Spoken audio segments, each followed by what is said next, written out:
Yo, let's talk about heat press and heat press speed. What's happening, everybody? It's your boy Big Brando, and today we're going to be talking all about heat presses, how fast are heat presses, which is the fastest heat press to buy. Now, the only reason I'm making this video right here is because I posted a video on Facebook, and it's me using my 15x15 Signature Pro heat press by Heat Press Nation. I show myself pressing the front of a shirt and the back of a shirt, what my settings are, what transfers I'm using, everything explained in the video. And then I got a comment on that same video that said you should get the Hicks 880 heat press. It'll make your production way faster. Then I thought to myself, does a pneumatic press really speed things up? And at the end of the day, I don't think it does. But once again, this is just my own personal opinion. I have nothing against Hicks or Hottronics or any of these presses, but when it comes to speed and how fast you can press, I don't think the Hicks 880 is any faster than my Heat Press Nation Signature Pro press. And the reason I say that is because the transfer still has to be applied at 15 seconds, right? In the video, I'm showing Supacolor wearable transfers. I press those transfers at 320 degrees for 15 seconds. Just because the press is a pneumatic press isn't gonna make it go any faster because the transfer still has to be applied at 15 seconds. So if we're comparing the two, when I looked, that Hicks 880 was like $3,000. It's a pneumatic press, so it needs to be hooked up to an air compressor. The Heat Press Nation Signature Pro heat press is a manual heat press that has an auto open, but it also doesn't require an air compressor. Now, functionality wise, they both operate like a clamshell, meaning that the presses go up and down just like this. I'm not 100% sure if the Hicks has a slide out drawer, but I know the Signature Pro does. This allows you to lay your t-shirts down better, lay your transfers down straight because you're not working directly underneath the heat. Now, once again, I don't know if the Hicks has a slide out drawer, but I know the Signature Pro does. And as far as the Signature Pro, the one I was using in the video, I think that one retails for like $700. I know it's under $1,000. So if you still have to manually lay the t-shirt down on the bottom platen, and if you still have to manually lay down the transfer, those two things right there are equal in time, right? Doesn't matter what press you're using, you still have to lay the t-shirt down, you still have to lay the transfer down. Doesn't matter which heat press you're using. Now, when it comes to actually clamping the heat press down, with the pneumatic press, you press the button and then the air presses the press down to the desired PSI pressure setting. Whereas the Signature Pro press is a manual press, you pull the handle down to clamp it down. Now, both timers go off for 15 seconds because that's what it takes to actually lay the transfer down. So the 15-second timer goes up, the pneumatic press or the Hicks press, the air is released, it pops open, and you could peel the transfer back. With the Signature Pro press, which is the manual press, the timer goes off, auto open, the press pops open, and you remove the backing off the transfer. Now you pull the shirt off, and now you can lay the next shirt on.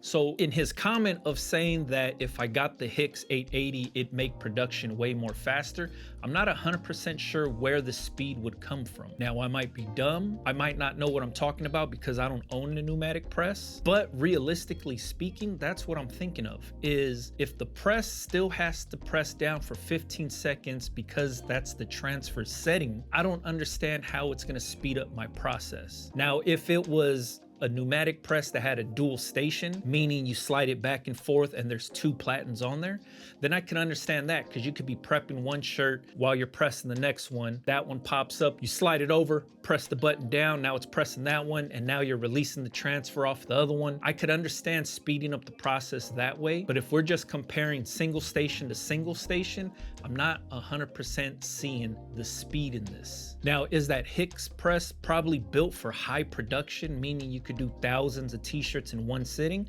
Possibly. Whereas the Signature Pro is built for production, but not like high production. You could probably do 150 to 200 shirts in one sitting, not a problem. So if we're talking like marathon pressing, where we're just like pressing all day long for 8, 9, 10 hours out of the day, then yeah, the Hicks is probably where it's at. But then again, I've pressed all day long before, and I'm not standing there for 9, 10 hours straight just pressing. I'm pressing for a couple hours, then I'm taking a break. Then I get back to it. Then I take another break, and then I get back to it. I'm not standing there for 9 hours, 8 hours, whatever it is, and just pressing straight through. So for me, the Signature Pro is an easy call. I'll bang out 150, 200 t-shirts front and back, take a little break, drink a beer or two, fire the press back up and get back to it. Not a problem. So when it comes to actually like buying into the presses and what you're actually buying into, I think pneumatic presses are dope when it comes to pressure and maybe ease of use. Like let's say bringing down the clamshell isn't your thing. Maybe you're not strong enough to clamp it down. I don't know. And if you just needed to press a button and have the air compressor dial in the pressure for you, that's cool. But at $3,000, I don't know if I'm actually gonna get into that, because I could get the Signature Pro press for under $1,000 and still press at the same speed. Remember, the Signature Pro has an auto open, whereas the Hicks has an auto open. I just don't understand where the comments said it would make my production a lot faster by getting that press. I was a little confused. And I even asked them in the comment, like, where does the speed come from? Because I'm curious. If I'm missing something here, I'm always down to learn something new, but I'm just not seeing it. But is this video just to bash pneumatic presses? No, I would love to have a pneumatic press. Like I said, if you just had to push a button and it drops the press down and starts pressing for you, by all means, that is cool and convenient. I'm pretty sure a lot of times you guys bought transfers and you've seen in the instructions that it calls out for like 40 PSI when it comes to pressure. And you're like, what the hell does that mean? I got a knob to turn on my manual press. How do I dial in 40 PSI? When they're talking PSI, they're talking to the people that own pneumatic presses. And a lot of these transfer companies have in-house pneumatic presses because they have house air there. So that's what works for them. We as the manual press users have to dial it in using the knob. So whenever I see 40 PSI or anything like that, I'm just going for heavy pressure. And that's just me cranking my knob down, dialing in my own heavy pressure. Now, maybe that's where the speed comes in, is instead of figuring out the pressure by spinning a knob, you could just punch into the keypad whatever PSI you want to press at. Maybe that's where the speed's at. But when you're in actual production, you're not toggling the pressure settings or anything like that. You just do it once, and then that's it, you get to work. So if you were on the fence on picking up a pneumatic press or a manual press, it's totally up to you, whatever fits your budget, whatever fits your needs. But in this argument that one's faster than the other, I beg to differ, because if the transfer still needs to be applied at 15 seconds, both presses are gonna press for 15 seconds. I don't see how you're gonna recoup any time or you're gonna speed up the process any faster when 15 seconds is 15 seconds. You still have to manually lay the t-shirt down. You still have to manually lay the transfer onto the t-shirt, and then you press the shirt for 15 seconds, remove the backing of the transfer, and then take the t-shirt off.